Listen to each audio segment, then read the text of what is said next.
ભરૂચની ખેલાડી સમસલ પટેલે ઇંગ્લેન્ડના નોટિંગહામ ખાતે યોજાયેલા WRPFU કે વર્લ્ડ કપ 2026માં સારું પ્રદર્શન કરીને ગોલ્ડ મેડલ પ્રાપ્ત કર્યો છે. આ સિદ્ધિ સાથે તેમણે આંતરરાષ્ટ્રીય કક્ષાએ ભારત, ગુજરાત અને ભરૂચ જિલ્લાનું નામ ગૌરવપૂર્વક ઉજાગર કર્યું છે. સમસલ પટેલે ભરૂચના RS ફિટનેસ ખાતે કોચ હર્ષિલ પટેલના માર્ગદર્શન હેઠળ તૈયારી કરી હતી. સતત મહેનત, શિસ્તબદ્ધ ટ્રેનિંગ અને આત્મવિશ્વાસના બળે તેમણે વર્લ્ડ કપ જેવી પ્રતિષ્ઠિત સ્પર્ધામાં વિજય મેળવી સફળતા હાંસલ કરી છે.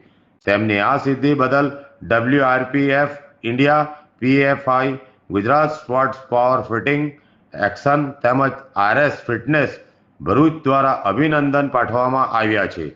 સમસલ પટેલે આ ઉપલબ્ધિ ભરૂચના યુવાનો અને ખાસ કરીને યુવતીઓ માટે પ્રેરણા. कॉल करें अभी 8733053364 पर या 9426889560 पर. हिमालय इंटरप्राइजेज, जियो मार्ट डिजिटल भरूच,